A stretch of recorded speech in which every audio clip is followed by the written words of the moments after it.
mưa trời mưa này, chuẩn bị mưa đấy. Bố đi đâu chứ tối hôm qua không về bố? Bố sang bên nhà đấy cái mẹ đau đây, bố đem đi viện này, bố ngoài viện đấy chứ. Ủa mẹ đâu bố? Mẹ đau gì vậy bố? Bố mẹ có Hai sao? bữa mà bị té đứng cái bị chân đấy Ủa chân bị sao? Tóm lại là chứ đang chụp phim đây, đang làm bố ở ngoài đây, chứ bố mới về. Đừng đờ tóm lại là không can chứ ảnh hưởng gì lắm. Không à? Lăng sao bố? Sống tóm lại đang uống ra, bây giờ hình thức là bị trầy chưa nỡ trầy khớp bị nữa trật đó định đi sao bác sĩ vẫn để bỏ cho rồi đỡ rồi chứ đâu. Bố ơi, cho con Mẹ có đau lắm không? cho con đi thăm mẹ được không? Được đâu, hai đứa nó ở nhà để chăm sóc cái đấy, em nhỏ mà đấy là nó máy có ai ngã lăn ở trong nhà là bố nó yên tâm chứ nếu chứ bố phải ở nhà chứ nó éo nó nhỏ này chứ nhà mình nó em con nhỏ nên để mấy đứa nhỏ bố yên tâm đó nó đi bố chăm các con ở nhà lo chăm sóc cái em bé đấy rồi ní về lo lắng cho bố nó được. Mà bố mẹ không còn con lắm. Mấy bữa nay mẹ con sang thăm con 2 lần nữa cơ. Mẹ con mua đồ ăn cho con nữa. Bố con muốn đi bố à? Bố dù sao cũng đó là mẹ của con. Bố biết vậy chứ biết các con nó làm tốt chứ mà thôi được rồi cái đó đi sao thích. Bố ơi, xảy ra chuyện gì cũng quá đấy bố ạ. Bỏ con cũng không để bụng đâu bố. Dù sao con cũng coi mẹ như là mẹ của con. Có gì bố cho con đi thăm mẹ với. Bố cho con đi với bố. Bố. Em đến đâu cũng thích Cho muốn con đi đi đi. bố. Rồi ok. Bố cho con đi thăm mẹ bố. Bữa Con sau mẹ lắm. bữa sau bố đi chứ sắp xếp ra bữa sau sắp xếp đi chứ ngày nay là bố về đây là không có việc nữa. Có việc gì vậy bố? Ngày nay kiểu bác ở trên bệnh viện á là bác sĩ nói là đến cái chuẩn có cái chương trình tiêm vaccine phòng chống lão cho các trẻ là được miễn phí thì bố thích về là những cái họ có cái hình thức để đem cho các cháu đi tiêm hết. Về không đi bố? Chiều đi. Về khi khác bố cho con thăm mẹ nhé. Bữa sau đi cho để bữa sau bố xếp đi. Bố nhớ cho con đi vừa. Rồi bố đi tiêm với cháu là cho con đi tiêm với cháu nữa. Đây bố đây bữa sau tới sáng là đây bố cho đi nhé. Anh Lan đi đâu đây? Dạ Lan đi làm đó bố ạ. Tối về à? Dạ con tối về anh làm mày về. Chứ bố về thì để bên đi nó có anh Lan này bố cũng thích gặp anh Lan nhờ anh Lan ở với hai mấy đứa luôn đi cho bố vay hôm này. Rồi Lan về là các con nói Lan nó tính cái trò là tính cái bố từ từ ra để bố sắp xếp nhá. Dạ. Để tính ở với con giúp vào bố mấy ngày đấy nè để bố mẹ bên thằng đau đây tính cái bố chạy đi chạy lại á. Giờ buổi sáng thì bố làm gì chiều đi. Thì buổi sáng bố nữa để cho bố chiều sắp xếp là để đi tiêm cho cháu. Dạ. Mà cha con để đi tiêm cho cháu nhá. Lý đô bố cho đi luôn đi chơi với cháu nhá. Sắp xếp nhá. Em ngồi dậy đi bố ơi. Trời ơi em ngồi.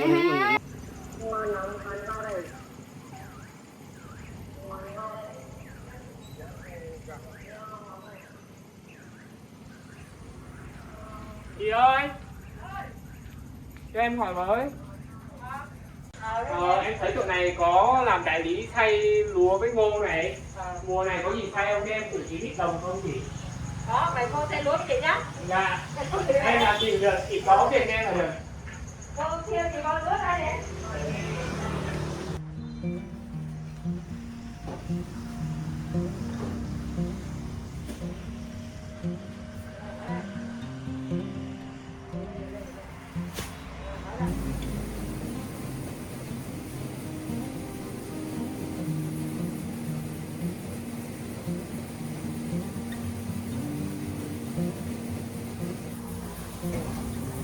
Rồi ra đó hứng chào cho chị nhá. Quay ra. Rồi.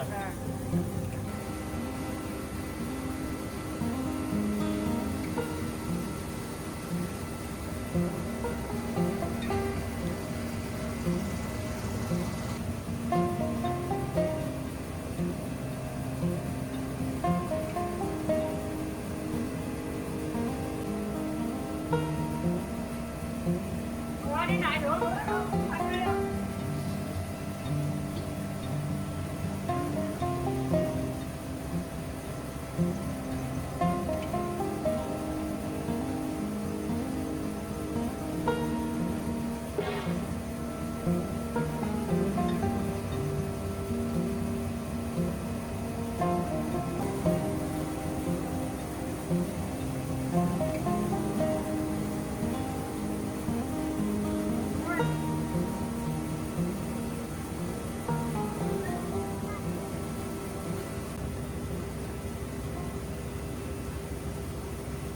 để chơi tiếng này bác. Chiều chiều để cho nó nặng cái nó chơi nó ấm bún chơi đỡ đi. Cái đi bố làm bắp để tỉa ngoài vườn đúng không? Rồi bỏ đây luôn như bố đi chuyện thì đó đừng mò đừng bấy nữa thế đó. Bố đi làm chứ. Con làm cùng chứ. Thôi chỉ phải làm cho bấy đừng đừng mò nữa. Mà nó để cho sạch sẽ để hồi này mà mình đi kiếm cái cốc nha. Để con vô sẵn rửa cho em xong lát đây. Bộ ra đủ Rồi con mình xào vàng.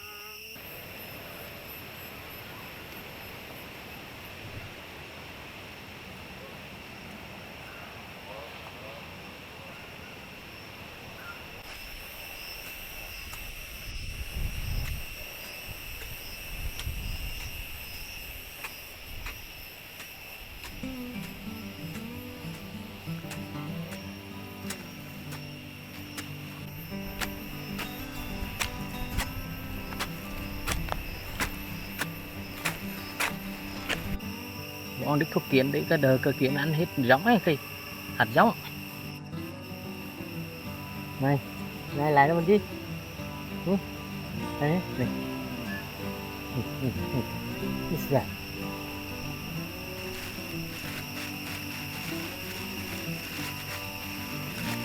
đi mà đi để tôi mới chúng mình chơi bắp à chơi bắp là chị này cái tao không phải chị này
bố để hai cái tôm tôm thôi bố đi bố thân đi phải bố. đi hai chấm chấm à đi hai chấm chấm đi bạn bố Đi nào bố. hai ở đâu rồi bố Chị đi đôi đi bộ thay đôi ta đi đây bố đi hai chấm chấm xong đây về bạn này xong đi kiếm nhà em luôn rồi hả rồi. mà đi bạn này cho đi thử nhé bố đi hả bố đi nha đi Em đi nhá. chấm này cùng bạn nha bạn này mình lấy tên bây giờ chị chào nhá Dạ. nhà bố đi nhé bố Đi.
Đó, ngọt.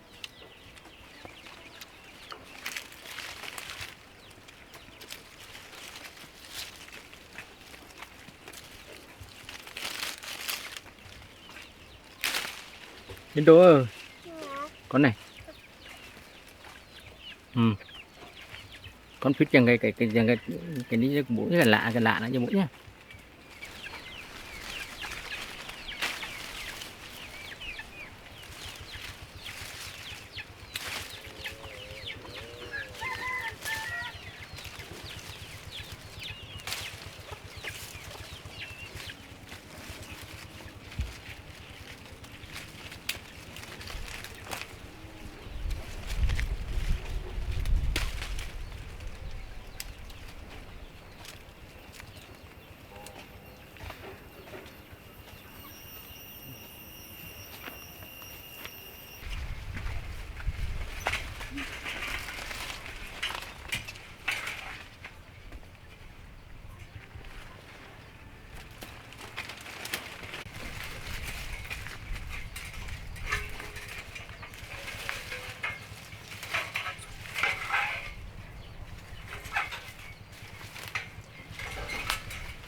Còn một chín nguyên đến đó lại sạch cái bụng.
Này, đây con cầm lên một cối đó, đó.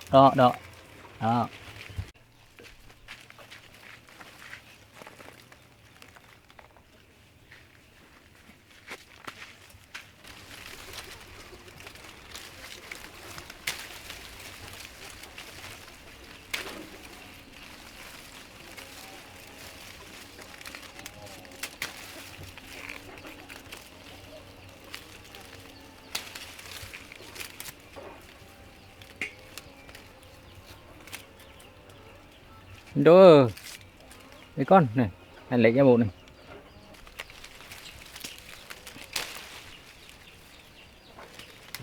Cắn đẹp đẹp này.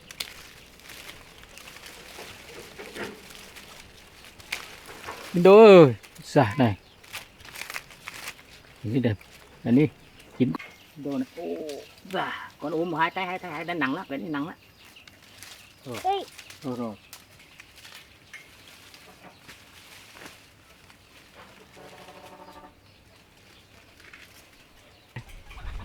Ôi trời. Con đi tập hấp là có được băng không này con hấp.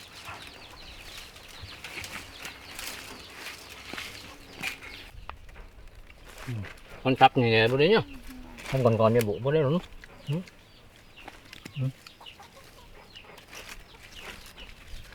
Thập từ thứ đó, thập từ thứ.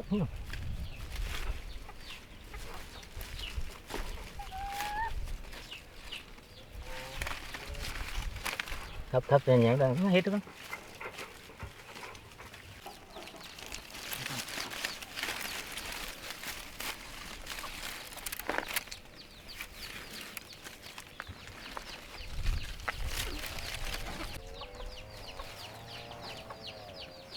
Rồi bỏ vuột con vui con này thấp nhẹ nhá.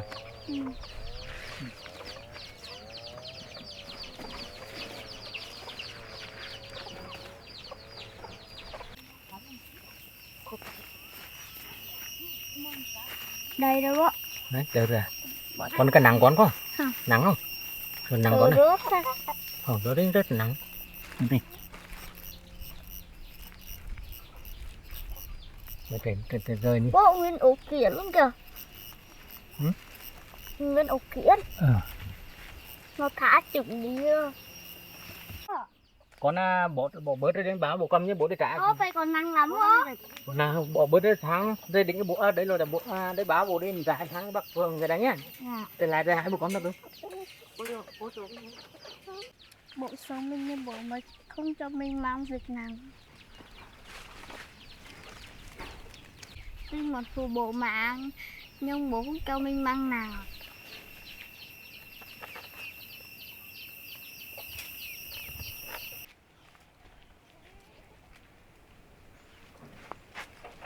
Rồi từ con.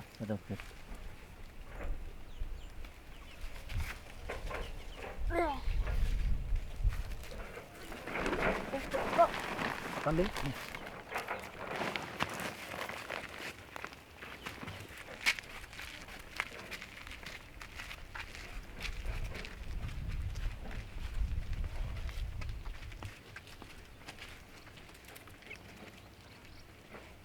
Em chào ngủ rồi đấy. Đi về gần chấm chấm xong rồi đi tìm mẹ em luôn. Ở đây em còn nặng em. Con đưa cẩn thận cái nặng em con. Nha. Đi rồi lại chỗ này đứng. Đi.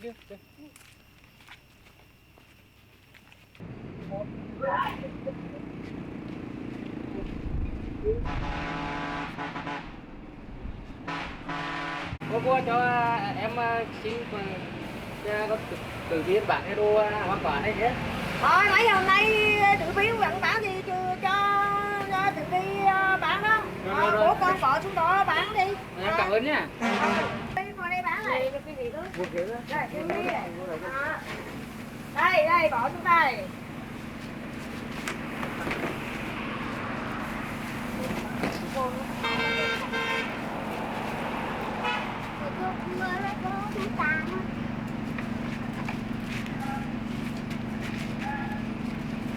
Rồi tự biết ngồi đây bán không con?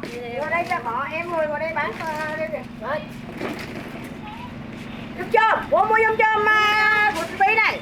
Đấy.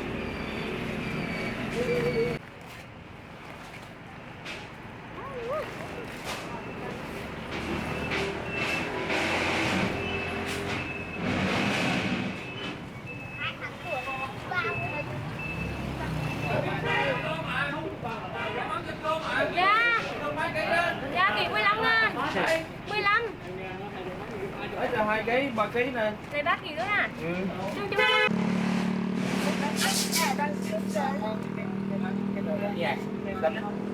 Lấy 50 đi.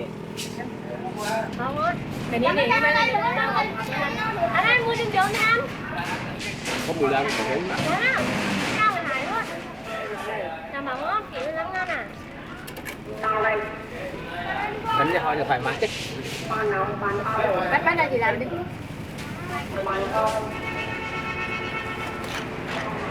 Đừng lấy bào nhỏ quá. Kệ đó cân 2 bao, một bao 2 kg. Rồi cái nhà đó mà lấy 4 kg đâu nha. Rồi 50 cầm đi. Rồi lấy. Rồi cảm ơn nha. Rồi. Lấy bao nữa đi. Lấy bao nữa hả? Lấy tiền mượn tiền đi. Chị mà sao chứ? Anh muốn mày gì anh? Viên cháo chẳng muốn cắn hả? Ai? Viên cháo nó còn Qua 6 cho. Để đó cho nữa bà. Nhà là Bây giờ bỏ lên nha là rồi 60 ngàn nha anh. rồi 60 rồi Tụt cái đi đây mình lại hơn đi. rồi cảm ơn nha rồi Bữa nay con đây cùng chứ cùng đi này. Này nguyên người chị phải đến.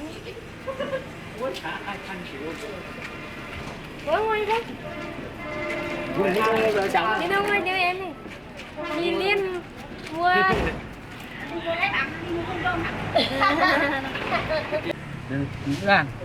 Ngủ ra. Bán cái mũ.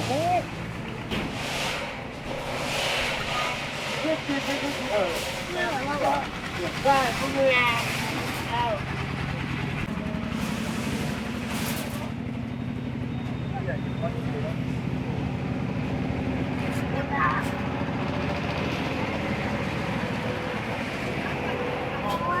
Em về cả em về cả 5 giờ rồi em về cả tuổi. rồi đó là em về nhà ấy Em về Cho tuổi. nó giống trong thải mấy tí. Trong thải. Thải nhưng mà hơi cắn một tí. không đã đóng xong rồi ép đi xuống đây đi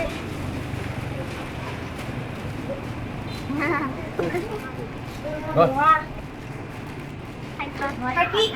rồi nãy 2 kg rồi đưa đáng 30 rồi xong ở nhà nó vừa Ai ra chúc anh được. đấy Tiền vốn cái này đi. rồi Em nói gì nhá? Cái nguồn Mẹ bố để cho con phụ này nè.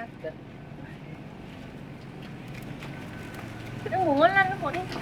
Ăn ngon đi đi. Mà đi luôn đi anh chị. đặt xe. Ngủ mà. Mình cho của nhà cây làm vườn nên ngon thế. Nè. Mình đang. Đây em à, cảm ơn cô nha. rồi cho về nha của con về nha Dạ. rồi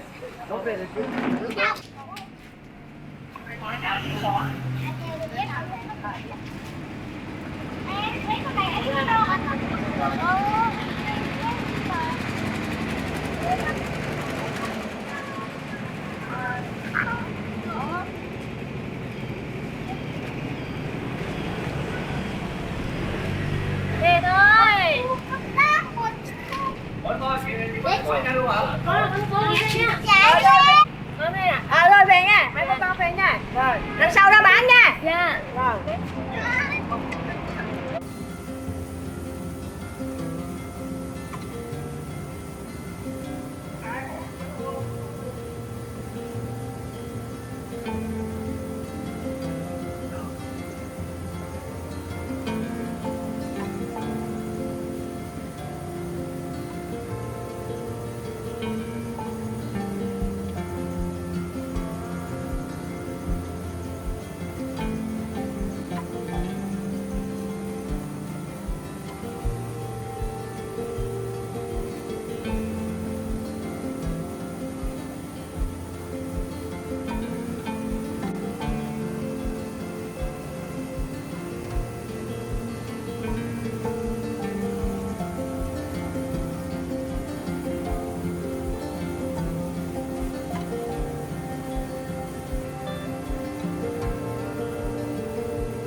mình mua là mẹ đang ngon tao sẽ nấu ăn được á.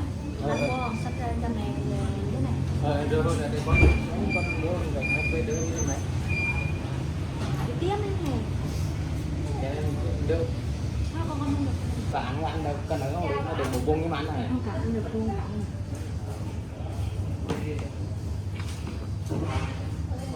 Trẻ cho em còn nặng. Đó.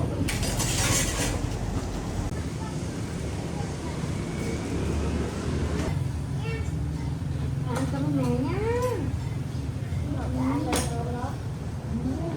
Vậy nuôi em chứ là nuôi tôi tao chứ là nuôi em.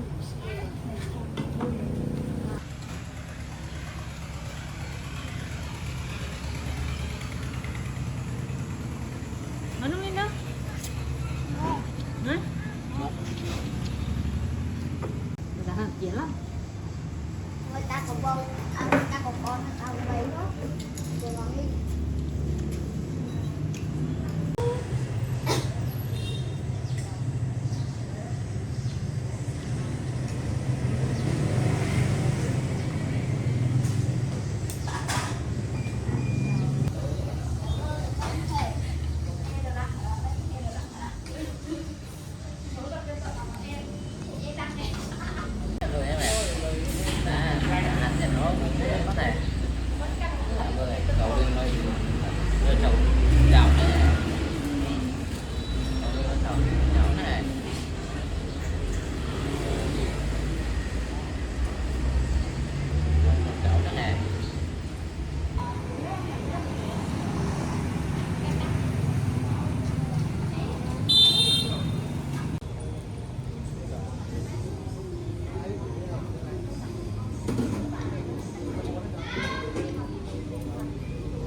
Cái bên này kêu mẹ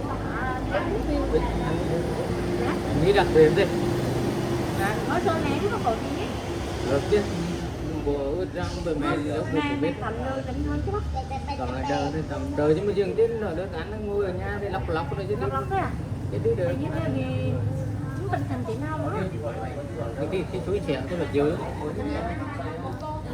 Vui này ta sáng là sáng coi. Cái anh bụi xong anh Để em đi ăn xong rồi đi cho em đi.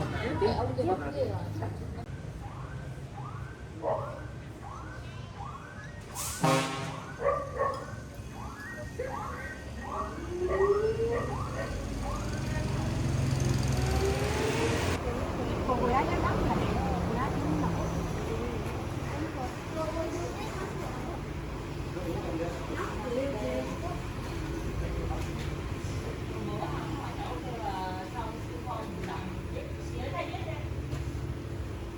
Đinh nằm được dài đi.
đang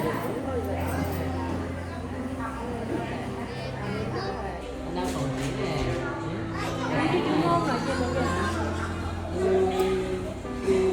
À cái mưa.